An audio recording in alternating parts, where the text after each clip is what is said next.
I'm back. I'm back in the saddle again. How's it feel to be back in the saddle? Feels good. I'm trying. Welcome. I'm trying to remember how I held this thing. How you held the mic? Yeah, Dude, we should. You know what we should have done is worn the exact same clothes we wore on the last episode, and just like made it seem like it was one continuous shot. Like we haven't moved all summer. Yeah, I mean, considering how many or how few T-shirts and outfits I have, that would be pretty easy to do. Would have been believable. It's laundry day in Joe's house. That's not weekly. True. It's not true. How often do you do laundry?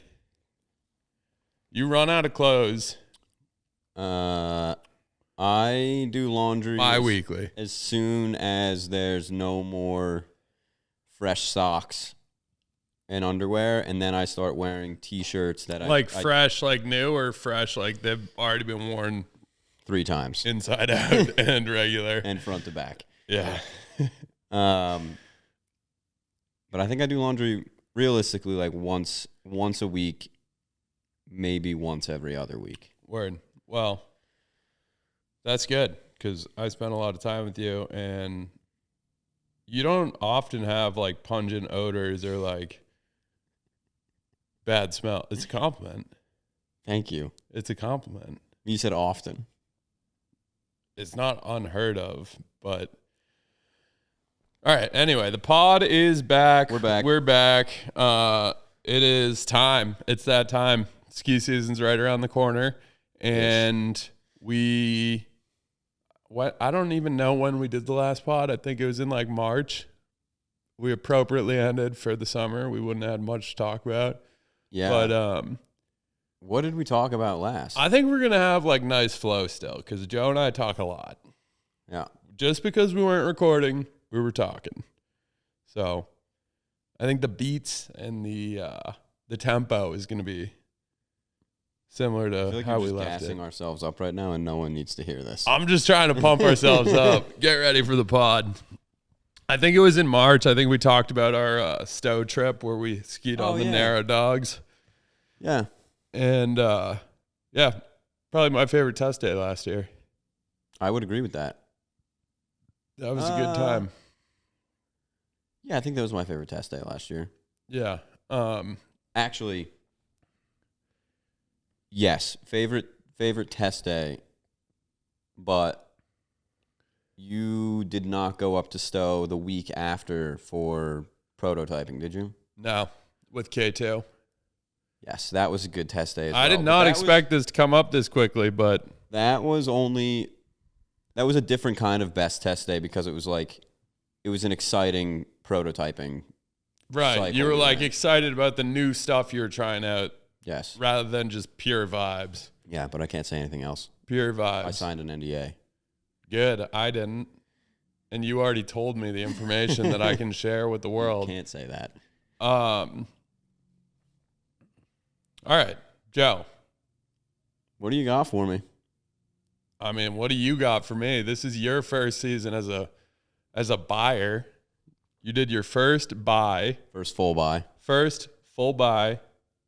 Joe fully stocked the Ski Monster for hard goods and boots this year. And yeah. What were some of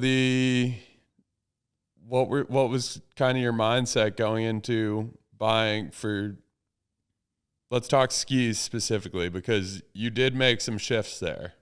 Like we brought in skis that we haven't carried in the past, and we brought back some skis. We brought back a lot of skis, and then we got rid of some skis. So what's your mindset with the skis you brought in, and what's your mindset with the skis you got rid of? Well, I think fortunately George has done a good job over the past bunch of years. So it was easy to know like the classics, you know. Mm-hmm. Ripsticks are good, enforcers are good. Imagine you're like, guys, yeah, no more enforcer. We're done. No, so like the classics are easy, and we're lucky in the sense that we have a customer base that knows what's good. And we also have a lot of customers that are into like the cool new stuff. Right. Still excited about enforcers. Honestly, they look fantastic this year. Yeah. All Nice that changed is update. the graphic, and they might have made some tweaks to the top sheet, but Well, that's graphic. They didn't change anything about the skis. You're going to confuse people. well, I'm clearly confused. They just changed the graphic on the ski. They just changed the picture on the ski. Changed the picture. Let's talk to you like it's second grade. Yeah. So, Garrett, this is the same shirt that you had, but in a new color. Yeah. Okay. Yeah. Well, somebody said that they changed the top sheets. They did. What's on them? The picture. They changed the picture. All right. Well, they changed the picture, but they didn't change anything about the top sheets. As far as I know, no. They didn't make it like harder.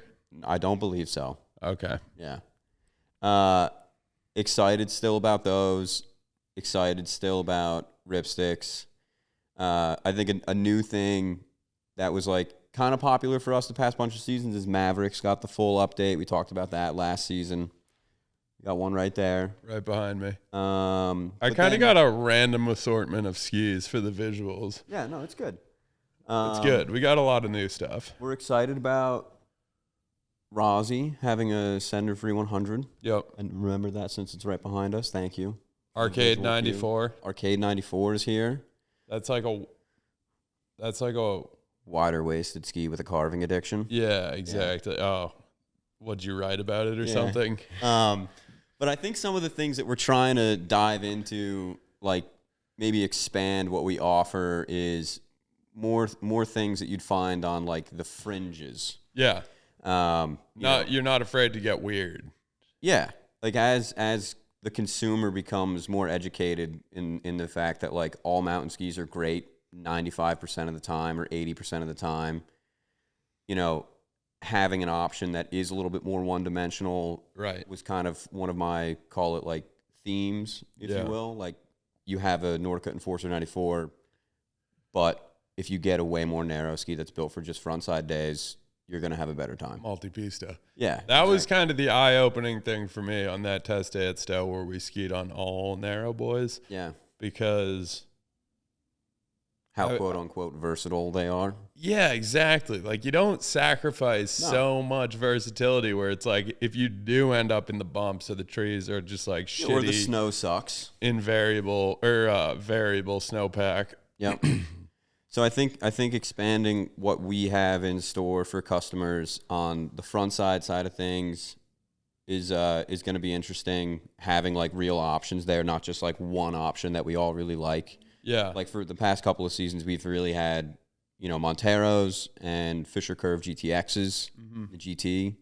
That was about it though. Great skis, but not a ton of options, which makes it harder to buy, even if those are two of the best options. Nobody's going to be that disappointed if they end up on either one of them. It does make it harder to pull the trigger on a ski if it's like, I didn't even get to consider anything else. Yeah. And then like on the opposite side of the spectrum, having more skis in... This is what I'm stoked on. Yeah. Having more skis in like the freestyle arena. The dog territory. Yeah. The dog pound. Yeah. And then like in call it more like big mountain powder skis to offer. Yeah. Because we cater to a wide variety of skiers. Yeah. And, it's nice to just have the full spectrum of offerings. Yeah, for sure. We brought in on the wider side of things, like we have Armada's Zero collection, which has the White Walker 121. We still have the Bent 106 Ti. Yeah, ARV 106 Ti. Which is a beast. The ARV 116 JJ ultralight. Yeah. Like just a powder ski. Yeah.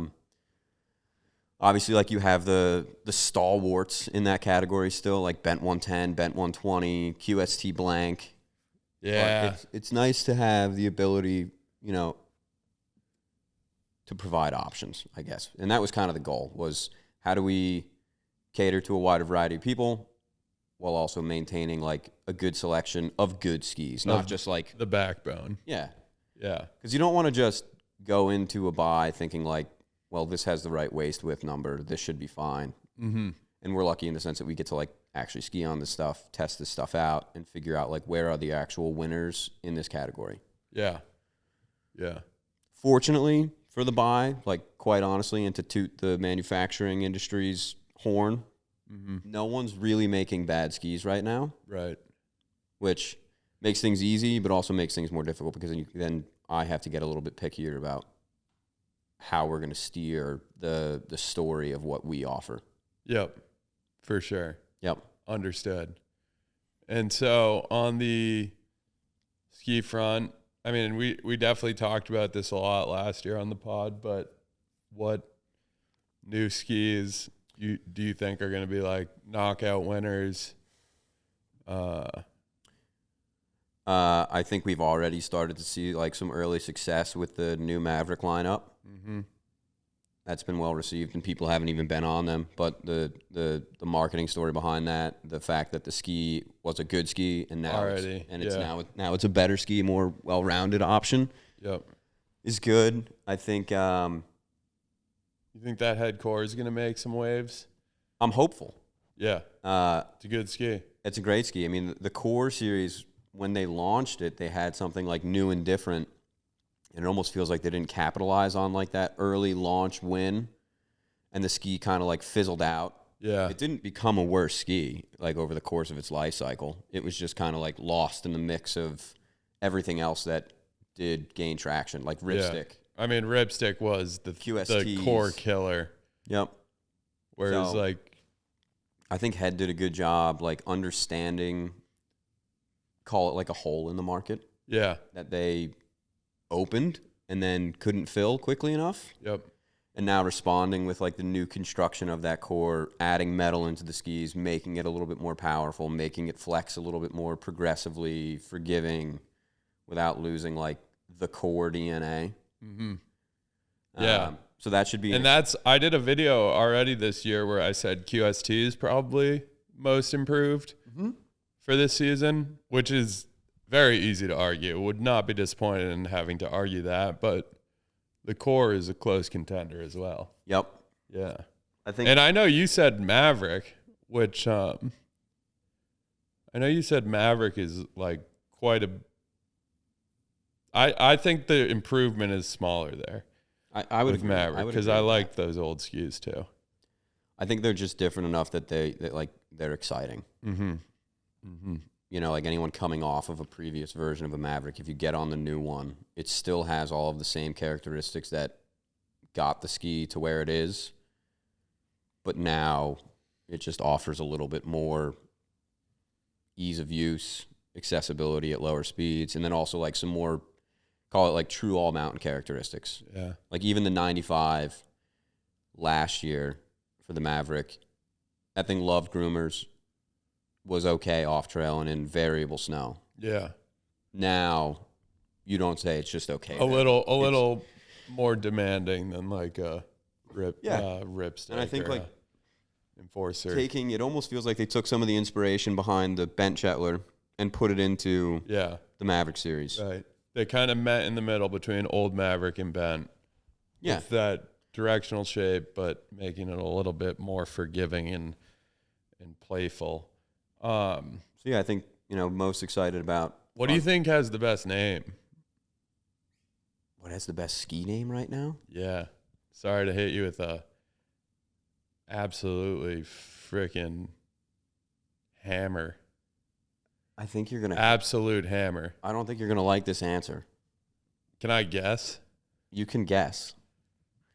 Is it any ski? Any ski across the board? Yeah. Multipista. I mean, that's a great name. It's an that's unreal. That's not my answer. It's an unreal. That's my name. number 2 answer. Okay.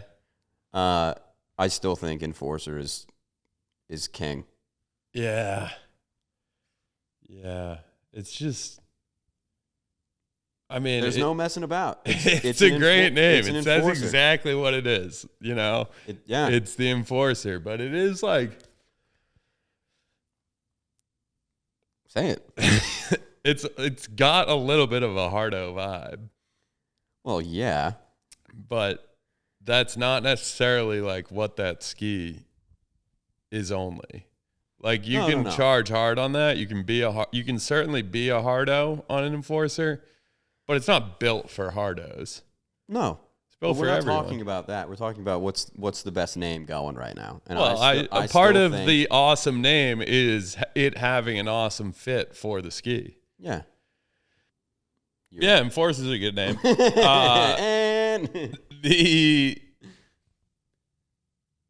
That was just a random question, you know. Always interested to talk about ski names because it doesn't seem like it matters, it does.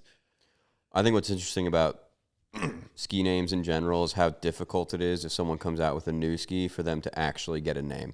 Oh yeah, like so interesting. That whole process. And that's always like that's a fun topic to talk about with brand people. Yeah, is it seems like a real struggle. The nightmare of coming up with the name and then the satisfaction of nailing it or finally coming up with that. Yeah, or coming up with a name that everyone likes and then you go to file for it and it's already taken and you can't use it. It's already taken, or everybody within the brand likes it and then you start telling people outside the brand and they're like, what the fuck is that? They're not doing that.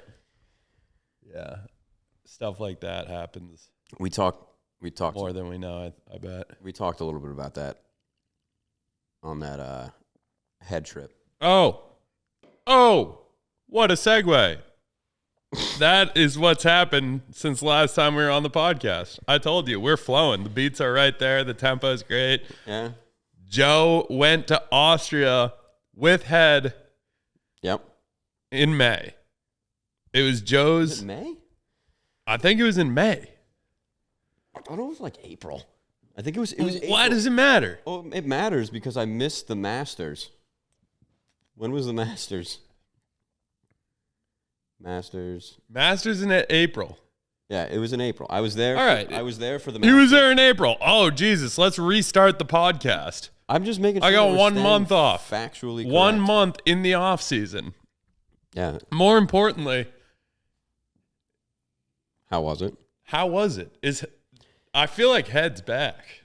Head is on their way back. And it's not just because they took you on a sweet trip. No, Head Obviously. is on their way back. And like I think one key takeaway from that trip was like being exposed to the team over there that runs Head and drives them forward, cares so much about skiing, obviously. And Head also never left. Like they've been massive in race. Yeah, they're massive in race. They're huge in Europe. And I think like tennis rackets are great. Yeah. But like seeing how much those people care about building and providing a good product for the end consumer, and like they think about every little detail, and meeting like this wide range of people who do work there and have various and sundry roles. That was kind of cool. Yeah. You were like a kid on Christmas. Yeah, if Christmas was in Austria and it was fueled by spritzes and Sound of Music. Egger beers. Egger? It's called Egger. Do you just pour... What? Sorry. You just crack an egg into a beer? No, it's from the town of Egg. So they call it an Egger. Like they don't get creative with naming their beers over there like we do here. Yeah. Like it's not. They're like it's about the product. Yeah, it's about where it's from. Yeah. But no, that trip was awesome. It was a North American focus group. So it was 3 or 4 retailers, 3 retailers from the US and 3 from Canada. So in the US it was us, Shop Out in Colorado, Minnesota, and North Carolina. So 4. Mm-hmm. I'm good at math. Mm-hmm. And then similar story from Canada. Hell yeah. And the goal was to figure out how to grow Head's presence in North America. Yeah. Because they already kill it in Europe. Right. And, you know, they're trying to kill it in North America. Which would, I mean, the trajectory there kind of lines up with growing their all-mountain category. And yeah, you know, relaunching, I guess you could call it relaunching. Having non-race boots. Yeah, the introduction of Caliber, which was like their biggest boot project in the past X amount of years. Yep. Which looks sick. Yeah, and that's a good name. That's a good name. That's a good name. I just realized this. They did caliber with a K. Or with a K. Yep. Sensing the theme here. Yeah. Why use C when you can use K? Did you guys talk about that over there? No, I didn't. This is genius. That didn't come up. I wasn't like, so what's with the C hate? Do you guys not have spell check? Or? No, but the purpose of that trip was to kind of talk about North America in general, retail in various parts of North America, what that experience is like, what the consumer's like, where is everyone skiing, what are they skiing. So we talked a lot about like what other brands are doing really well in kind of the recreational segment. Not that they're like copy and pasting anyone, but like benchmark. Right. Benchmark. Who are we competing with? How do we be better? How do we gain? Yep. How do we gain more market share than them? And then there was like a ski they were launching next fall. So fall 26, 27. Can I guess what it is? I can't really talk much about it, I don't think. Oh, never mind. I don't want to get in trouble. Then I don't want to do that.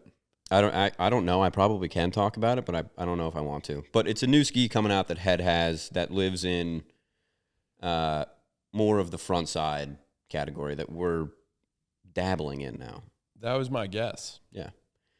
So the trip consisted of morning ski sessions. So first ski morning was just kind of like free ski. We explored the resort we were at. We were in the Melau area. What was the resort like? That was awesome. Yeah. First time skiing in Europe? Oh, yeah. It was incredible.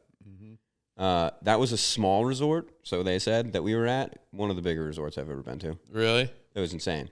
Really? Yeah. What's the, did it have more of a, like using like Deer Valley as like your... Yeah. Like it had more of that, like wide open, a lot of groomers, that sort of thing. Okay. Yep. I only use Deer Valley because that's Joe's home. I wish. I could retire there. One day. Good luck. Good luck. Just live at the Ritz. Yeah. Is it the Ritz that's up there? I don't know. Somewhere awesome. They have great Aperol spritzes if you like $24 Aperol spritzes. Yeah. Crazy fireplaces. I budget for that.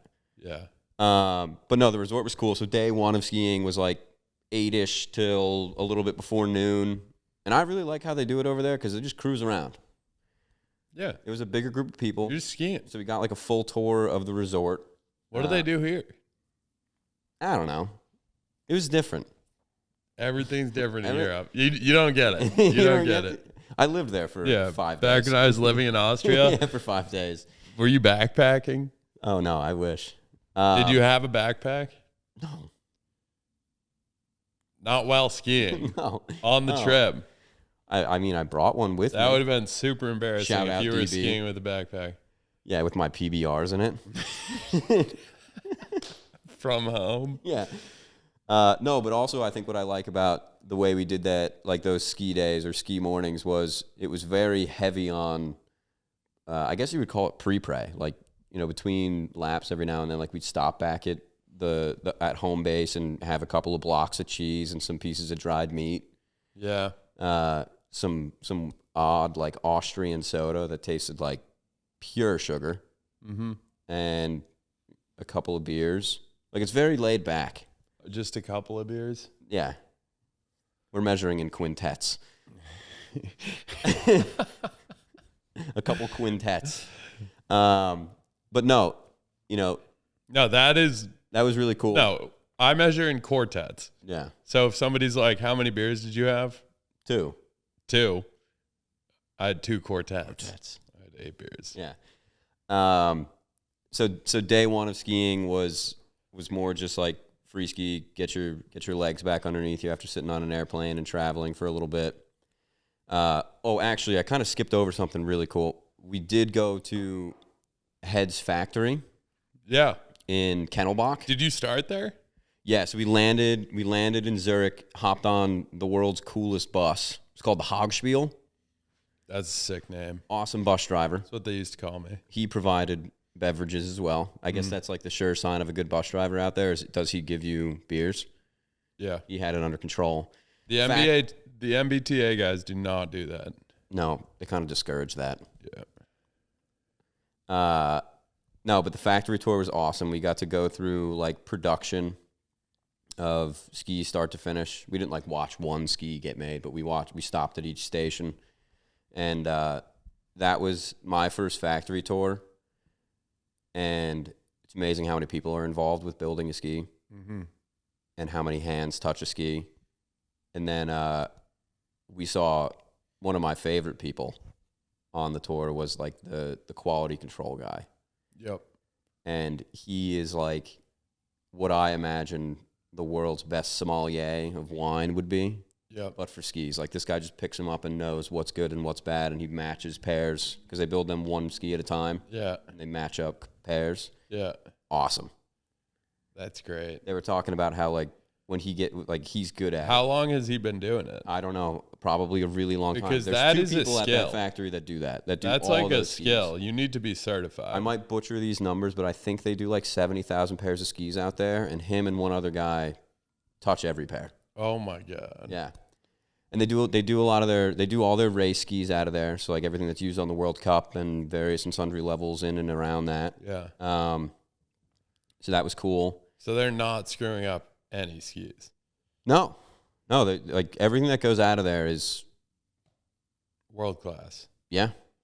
And it was funny too, because like I guess in the world of race, there's this misconception that like the athletes get different skis from like a special factory from like a special team of people. Not true. Yeah. They all come from Kennelbach. I think it's Kennelbach. We need to fact check that. Kettlebell. But we did get a chance to go into the race room as well. Yep. Which I guess is like I remember you telling me about I was jazzed up about that. Yeah.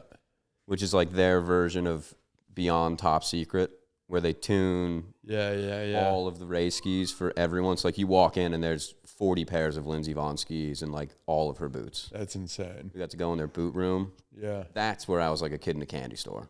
Yeah. It was wild.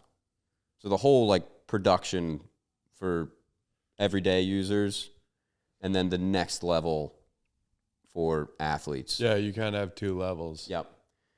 Yeah, we got to meet some of the people that like run that race department as well. Yeah. And that was just by happenstance. That wasn't planned. That's sick. Yeah, we just bumped into someone who had a set of keys. Hell yeah. And then from there that sounds like a sick field trip. It was great. It was great. And then we went from there to the hotel. And then night one was like dinner. Beautiful hotel. Awesome dinner. Couple quartets. I gained so much weight in Austria. Yeah. I could tell. You really put it on. It's still here. Yeah. I'm pretty sure I put on like 10 pounds. It was unnoticeable. Yeah. If anyone wants to gain weight, just go to Austria and eat and drink everything in sight. Yeah. So then back to like the ski days. Day one, just free ski, explore the resort, that sort of good stuff. And then it was right into focus groups after lunch. So like we sat in this, I don't want to call it a conference room because it was a really nice room in the hotel. Mm-hmm. And this was a while ago. I think day one we talked mostly about boots, if I'm not mistaken, and what they have coming down the pipe for that. Talked about caliber. Expanding that line. Because it's just MV right now. Yep. Across multiple flexes. Yeah. From 130 down to 95. Is it just caliber 130 right now? No, they got 120s. Okay. They got it all. I think they I don't have. I guess that was a stupid question. It's all right. I mean, I did say across all flexes, but yeah, you confused me. Yeah, it's okay. Which I'm not in mid-season form right now. Nor will I ever be. And then we talked a little bit about what a lot of manufacturers are doing, which is expanding into their own version of protective helmets, goggles, stuff like that. Speaking of names, Head has a goggle. I'm not sure if it's out or coming out, called the Sunscreen. That's a great name. That's gas. That's a good name. Yeah. And it has like a photo optic sensor in it that like changes the lens color like instantaneously. Yeah. It's not like a fade to black sort of thing. I'm skiing strictly in meta glasses. Yes, as you going should. forward. I got the Ray-Ban ones. At Oakley. Classic. Meta AI. I think the Ray-Ban ones are a form of AI, but I don't think they're through Meta. Who knows? I think Oakley is the only one. I don't dabble in the metaverse. Right. That's where I live. That's where I get my news. Our second day of skiing in the morning was more of a traditional kind of structured ski test. So we all got note cards, and they walked us through kind of how they test a ski. Yep. You know, the turn shapes you should start out with, progress to a longer turn shape, so on and so forth. See how each turn shape at variable speed feels, like how easy is it to hockey stop when you're barely moving. Yeah, how easy is it to throw them sideways when you're cooking. Yeah. Does it do long turn shapes, short turn shapes, medium radius, stuff like that. So that was more of a structured day, and we gave that feedback all to head for that ski project they're working on. And then that was again followed by just blocks of cheese and dried meats and beers down the bottom, and then hot laps off of the lift. That's fun. Yep. How was the weather? What was the weather like? It was fantastic. Down in the village, I'm not completely sure about elevation, but the elevation change from village to the top of the resort was significant. Like, everything would set up overnight, but in the morning you'd wake up at the resort and it was like 60 and sunny. Or not in the resort, in the village. Yeah. But it was sunny like the whole time. Summer skiing. Almost. Yeah. The mornings of skiing, like the first couple of runs were like brain rattling corduroy. Yeah. Like, okay. Bulletproof. Firm. Beyond firm. Which is crazy and that it can be that warm. Down low. And harden up that much. Yeah. I had the same thing last time I was at Palisades, where I proposed, and I would wake up in the morning. It was so warm the whole trip. I would wake up in the morning, go up. The snow would be bulletproof. Yeah. I would take a couple laps. The snow would become absolute hero snow. Yep. So like I would be like making the best turns of my life on these groomers. And then it would turn to complete mush. Complete mashed potatoes. Yeah. And that would be the time that Hannah would be coming out to meet me. Right. Is by the time that it was absolute mashed potatoes. And she's like, this It's sucks. I can't. That's really I'm difficult working snow. So hard. Yeah, that was the exact same conditions, which I think was kind of interesting to be testing skis in a structured setting like that. Like you can plan for everything except for the conditions. But like, you know, skiing those skis from everything as far as conditions go, like bone rattling groomers to hero to mashed potatoes to complete soup. Yeah, was also interesting. Yeah. And then it was more of the same. It was another focus group. The other focus group was skis and bindings. Oh yeah, we talked a lot about Tyrolia. Yeah. Yep. They have a sweet new hybrid binding coming out. Yes, they do. And we talked a lot about that thing's sick. We talked a lot about their protector binding. Yep. Which is ever growing in popularity, I think for all the right reasons. Yeah. And then how you'll see protector kind of get disseminated down into the attack line and become more of like a normal thing as opposed to like this is only for certain people. Yeah. Yeah. But again, like amazing how much they care about everything. Yeah, that's awesome. That's awesome to hear. And I mean, that is the recipe. That's the formula. So yeah, over the next few years, I think we'll continue to see it grow and grow and grow. And that final night in Austria, I think took 10 years off my life. Yeah, beers. It was a long dinner. That's quartets. Quartets. It was a long dinner that segued into closing down the hotel bar. Yeah. And then learning that like the small bar in town that's about the size of this room closes an hour from now. So we ran across the street to go there. And then we were there for much longer than an hour. Yeah. 4 hours later, the guy's like, all right, that was about an hour, so we're going to close it down. Yeah. You know, doing schnapps and stuff. Yeah. Schnapps is bad for you. So yeah, just to round out the Austria thing, last night there took years off my life. This is embarrassing to tell. I don't even know if I want to tell. I missed the like mass exodus to our final ski morning. It was like wake up at 8. Yeah, you had to go run through the village in your ski boots and meet up with them, schlepping all your stuff.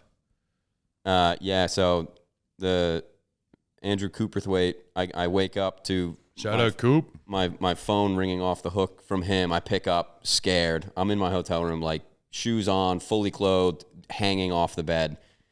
And he's like, "Hey, are you gonna make it out to ski?" Yeah, I just got out of the shower. Yeah, for real, one of those.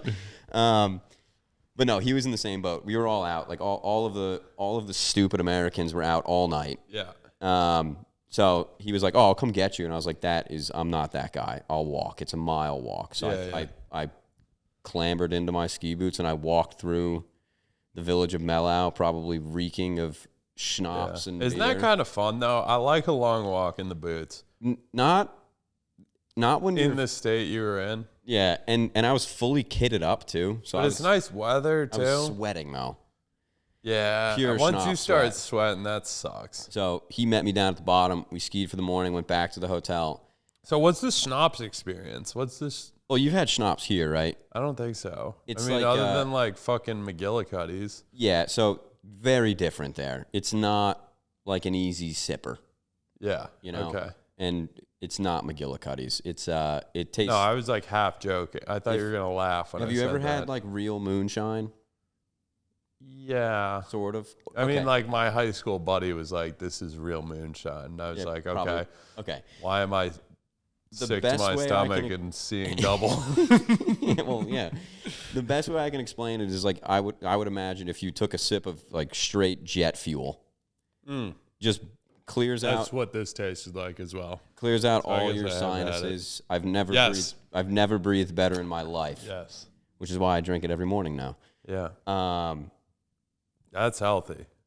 But final ski day again was just like cruise around, have a good time. Oh, that sounds awesome. Get back. And at this point, I'm craving water because we have had less than 0 on the whole trip. Yeah. To no fault but my own. With crazy altitude changes. Mm-hmm. And so I go to the bar and we're like waiting for the bus to take us to Munich because we were going to do a night in Munich. Yep. We'll get to that in a second if you want. We don't need to. And I go to the bar and I'm like, can I? Oh, actually, I went to the water fountain in the hotel, and the woman started sipping out of that. The woman there was like, "Oh, that's closed until dinner." Oh, I thought it was like an actual water fountain. They just shut it off. I don't like think a lobby, like at like Caesar's Palace. No. It was like put your cup under it, fill it up, sort of thing. Oh, a water bubbler, like a tap. We call it a bubbler. A bubbler. Where you're from, yeah. So no water. So then she's like, "You can order a glass of water from the bar." So I go and I order a glass of water from the bar, and she's like, "Oh, are you sitting outside with the other guys?" And I was like, "Yeah." She's like, "I'll bring it out to you."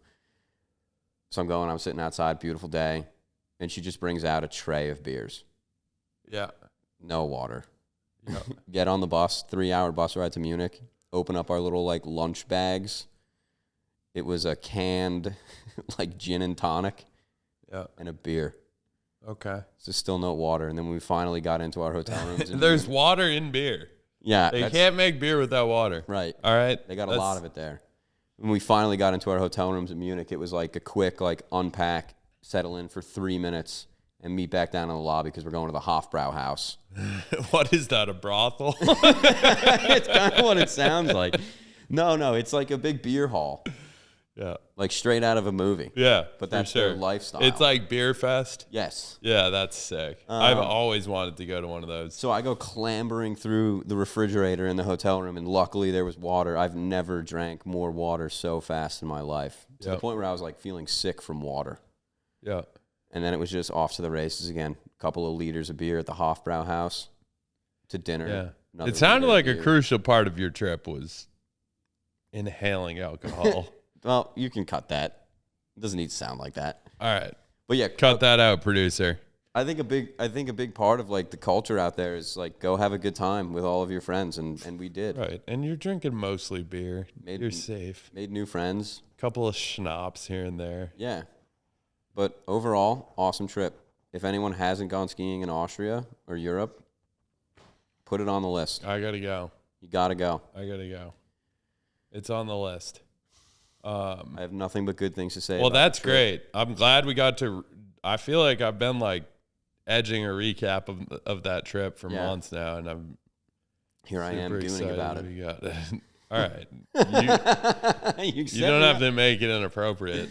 No, but great trip. And again, that's a trip. Those are both terms that my nephew taught us that we don't really know the meaning of. So sorry if it's inappropriate. But, but no, to round that out, like eye-opening to see how much the process and how much they care. That sounds like the coolest part of the whole thing is seeing the process, seeing how detail oriented they are. Yep. And seeing just like, I mean, it's a well-oiled machine. Being one of the biggest ski manufacturers in the world is just like you're running at such a high level, and it's so cool that it's like located out in this little like abode in the middle of Europe, and it's like we have this factory right here in the mountains right here, like, and we have the beer and, and the cheese and the wine and the no, it was a great time in the beer hall. That's pretty dope. So glad we got to recap that. And then the only other thing that... Take a TV timeout. UPS is out back. TV timeout. So Austria trip, major success. First factory tour, first Europe trip. Yep. Babies first.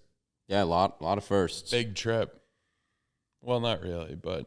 That's the farthest I've been from home since like 7th grade. Mm-hmm. I'm happy for you. I was scared at the time, but... You're worried I wasn't going to come back? Yeah. Yeah. Thought about it. Yeah. I mean, you were having too much fun. But, all right. Other things I want to cover just to round out this episode. We talked a lot about skis. Skis aren't even the most exciting category for new product. I'd say boots definitely are. Last year was skis. For sure. This year... We have so many boots, and I almost feel like we should do a whole nother episode on just all the boots. Yeah. There's a lot of new boots. You got, I mean, not only just new boots, but like updated boots. Badass, like top dogs being reconstructed, like Ultra, Mach LV. Yeah. New Armada boot. Yep. Bunch of double boa options. Caliber, Fisher. Fisher has a sick boot. I think Fisher's boots are back. Fisher's back in the boot game. They never left, but they're back now. Yeah, right. Somehow they're back without ever leaving. Yeah. Yeah, so where are we at on my boot thoughts? Yeah, like where are you at on the boot vortex right now? I mean, Lang Shadow. Updated liner. Yep. Mm-hmm. Yeah, I mean, kind of like I said about there's not a ton of bad skis out there right now. There's really not a lot of bad boots out there. Boots are moving into that territory. Yeah, I mean, the addition of BOA on the cuff kind of adds another element to a boot fitting process, but I think overall, that could be something interesting. To see how the end consumer actually reacts to that, not people in the industry, because there's opinions in the industry on both sides. Mm-hmm. But at the end of the day, it's how the normal everyday skier reacts to it. And you'll see double BOA on, what do we got? Atomic boots, head boots, Solomon boots, Nordica boots. K2 boot. They got that new Vortex boot. Yep. Nordica. So no Technica. No Lang. Nope, not yet. Staying pure, man. Staying pure. No. Also, Technica and Lang are still, for the most part, staying pure fully without getting the BOA on They have BOA options, but I feel like Technica and Lang have been a little bit more, I don't want to say thoughtful, but maybe pickier about what they're putting BOA on. Pickier is the word. So Technica has it on their Mach BOA. Right. They have it on Which Mach is an Sport. extra high volume boot. Yes, but they also have it in a mid-volume fit as well. Mm. It's the Sport liner as opposed to the Mach 1 liner. Yeah. It's like more of like an entry level product. It's low flex. Yeah, I think it maxes out at like a 90. Yeah, it's something weird. I don't know, but you'll see. I mean, I think BOA is kind of here to stay at this point. I think that is a sure thing. And whether or not it's a BOA, I mean, in the future, you're probably going to see like different types of closures that are BOA adjacent. Well, it's only a matter of time before these manufacturers start coming out with their own version of it. Yeah. No, but I think obviously can build it. Like while there are a ton of new boots and new ways to close boots, I feel like kind of the overarching theme is manufacturers focusing a lot on like liners. Love it. Lang. Love it. Your boot. Atomic. Better liner. Atomic. Better liners. I mean, their liners were awesome, but now they've added that like power ankle lock to the Ultra Series, which came out on the Prime Series last year.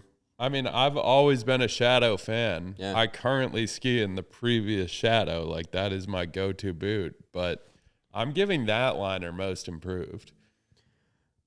Yeah. Fisher's liner, I think, is most improved. Ah, true. Because they went from kind of like a not a ton of frills liner. Kind of just a weird. That doesn't look that cool.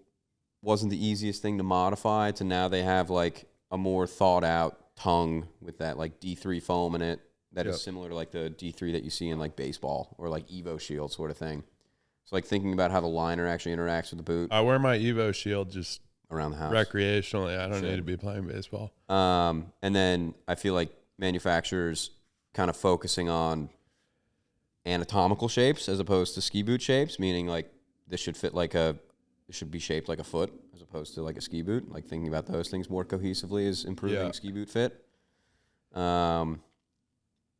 Yeah. Armada crushed it. Yeah, they nailed that boot. For that boot, they did a really good job. It's pretty impressive. Considering they went from no boots to a full line of boots in a season. Right. I mean, it was obviously more work behind the scenes, but to the end user, it was like, there's no Armada boot, and boom, we have Armada boots. Yeah. Yeah, it's a great boot, though. You think you're going to ski in that this season? I would like to. You should. I hope. I mean, selfishly, I hope nobody buys that 29.5 here so I can just steal that. We could just get you one. Overnight. Christmas is right around the corner. When nobody's here. Yeah. Too bad your birthday passed. Imagine somebody's looking for the 29.5 Armada and it's gone. You're walking around in it. Oh no, where'd the Armada 29.5 go? I have no idea. Right. No, I mean, and then also, like you asked, what have we expanded on the boot side of things? Yeah, what'd you do differently there? Trying to get into maybe more of like the race-inspired, thicker-walled plastic ski boots again. Yep. I think we had tried that years ago, like maybe even before I started here. And I don't know if the product wasn't there or the time generally associated with a customer like that wasn't there. But now, like, we've got Raptors. We've got RS boots. We've got the Remedy boot. Yeah, RS is back. Boot. Yeah. So three models from Atomic in that category. Yeah, TX 110, 120, and then Remedy 130. All right, so two models. Yeah. Different flexes. Yeah. But also, like, similar to, you know, like how skis change all the time, these boot manufacturers are also thinking all the time about how do we build a better product. Mm-hmm. And for a long time, I feel like it was like, let's build lighter boots, thinner plastic. And it almost feels like there's a shift back to thicker walled shells. Yeah, I think the butter boot's going to do it. Better plastics still. You know, I think like plastic technology is really what's the driving force behind this. Which is crazy. Yeah. Because that's something that I don't even know. Like, well, no one really thinks about it. You just throw it on, you go out and ski, and it feels pretty okay. Friggin' time for the bonding room. Yeah. So that's kind of interesting to have in store again, like an actual selection of high-performing, more traditional boots, I guess, if you will. Yeah, for sure. And then another thing that, I mean, I guess we kind of touched on it earlier with Tyrolia when you were talking about head, but there's some sick new bindings. Oh, yeah. Joe I don't think I've ever seen Joe as gassed up on a product as he is about Griffin X, Jester X. They are pretty objectively the sickest binding. I mean, they look awesome. They look awesome. It's like a pair for the everything. Shelf. So I think like generally around here, we have been spewing that Griffin and Jester are the way to go unless you like have a preference for the other lighter the royal bindings. Family, dude. They're the royal family. They're called and the so royal like family for a reason. Always like the one thing I would steer people away from those bindings with is like, if you don't want heavy, if you don't want like hard to click into, just go with one of the other ones. Yeah. The X series. Squire was the outlier to that though. Right, but you're not going to put you're not going to put a 220-pound guy on a Squire. Yeah. The X series completely solves all those issues. Yeah. Clicks in, it's light, it's low. Yeah, simpler construction. So like less moving parts, better power transfer, sits lower on ski. Like it's more tailored for all mountain free ride skis. Yeah. You know, it's not like I wouldn't put that thing on like a race ski. It sits too low. Yep. Like it's not built for that kind of thing. But for like the everyday skis that most people are on, awesome option. And honestly, forget how they ski. They look cool. Mm-hmm. They look cool. And they sound really good when you click into them, which I think I've said many times on this podcast that that's all I care about. Yeah, how does it sound? And that's why I love Tyrolia, and that's why I love Strives. Because you like that noise? Yeah, and if somebody is like a little bit,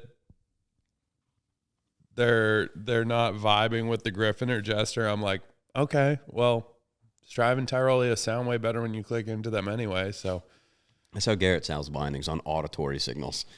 Unfortunately, that's more accurate than I'd like to admit. No, but I think Marker, I mean, imagine the undertaking when you have the Griffin or the Jester and someone says, we need to do better. I know. So fun. You lower the binding by a full centimeter. You're able to make it. Which is insane. Yep. That is a very noticeable difference. Your boot basically sits on the ski. Yeah. It's just slick. It's just the best of the best. Like, if you want the best of the best, that's the one. Griffin X. No, Jester X. They share construction now. If you go all in, you're Jester. They just higher, Den. There's a different stronger spring. There's a different spring in the Jester. That's it. Yeah. Everything, like. Well, that's easy to explain.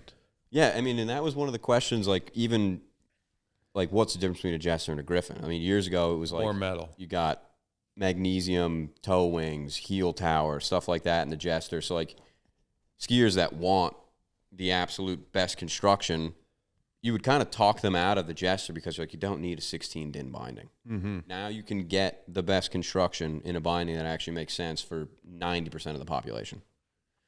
Yeah. And it's easy to click in and out. I used to get Jesters just because like, for my ego. And you're a gargantuan. I am a gargantuan. Yeah. Dude, here we go again with the size shaming. Come on. I'm saying it in like a flattering way. I'm flirting with you. No. You know, I used to walk into a ski shop before I was even in the business, and the guy would be like, Jester guy. And I'd be like, come on, man. I can get away with the Squire. I'm a pivot guy, just in case I fall on it. I'm petite. Remember when Brady got his hand caught in the pivot? That was a bad day. We don't need to bring that up. No. I think there's still trauma behind that. But no, I mean, binding evolution is a thing. This is purely opinion. I still think Marker makes the best binding. Hell yeah. Hate it or love it. I love it. I love it. And dude, but all right, so I guess this is why I brought it up. Your love fest with the Jester Griffin X kind of distracted me, but we just posted a video of Joe mounting up bent 90 with the Jester X. Yep.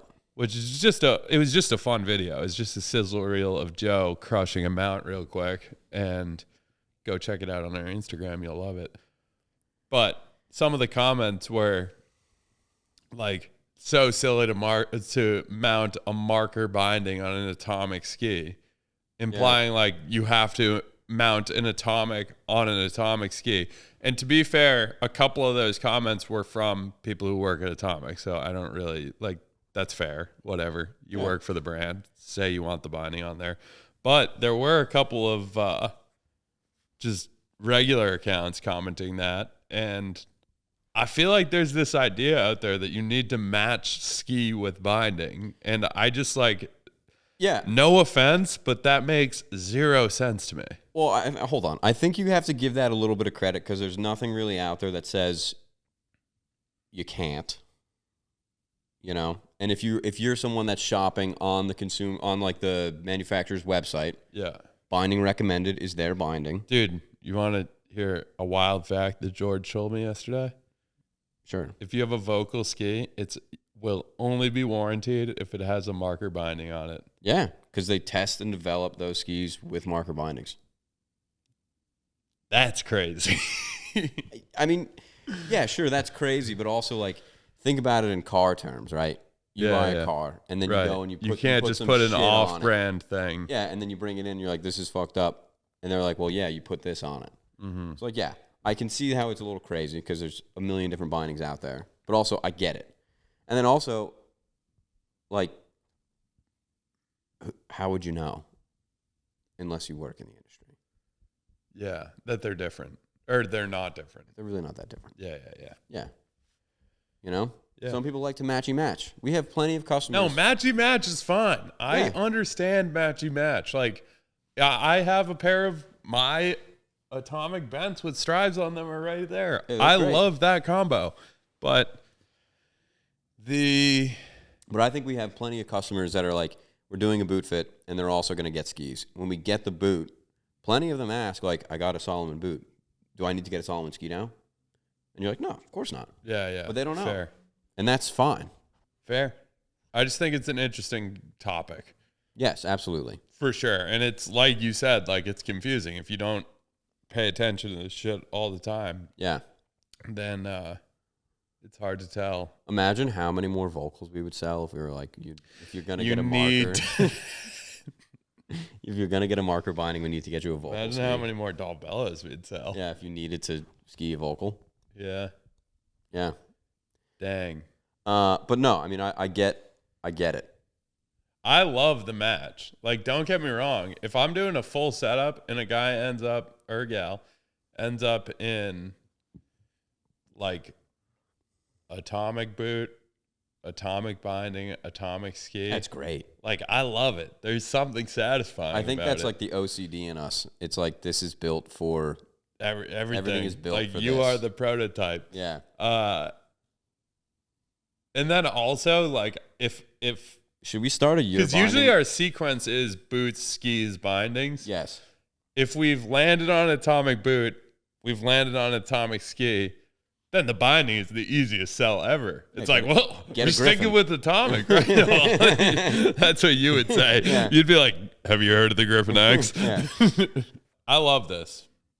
Yep. I feel like we're back. Feels good to be back. I feel like we're back. Skiing is right around the corner. It really is. Do we have any predictions on when A Basin's going to open? Are they going to be the first this year again? October. You think so? Yeah. Who do you think would be runner-up? Well, Killington's going to try. Oh, I don't think they're going to try as hard this year because they're not doing World Cup. I heard that, actually. They're not doing World Cup. Killington is not going to be as into... They want to provide... winning that race. They're just trying to provide a good experience across the board. I don't know. A-Bay? Mm-hmm. Probably Mammoth or something. I don't really know too much about Mammoth, but I feel like they're always, like... Great name. Loaded with snow. Great name. Yeah. That's another... Dude, we should bring back snake drafts. Just names. I mean, names of things, names of mountains, names of skis. Yep. That's one of the ones that I got pushed out of when the snake draft ski model name podcast was done. And that's what therapy's for. I won't really expand on that, but yeah, I don't know. Johnny Mosley Mad Tricks, right behind you. Yeah, I have to play that. That's a good name. But no, I think we covered everything. Anything else you wanted to go over? How are you feeling about your buy? You think it's going to sell?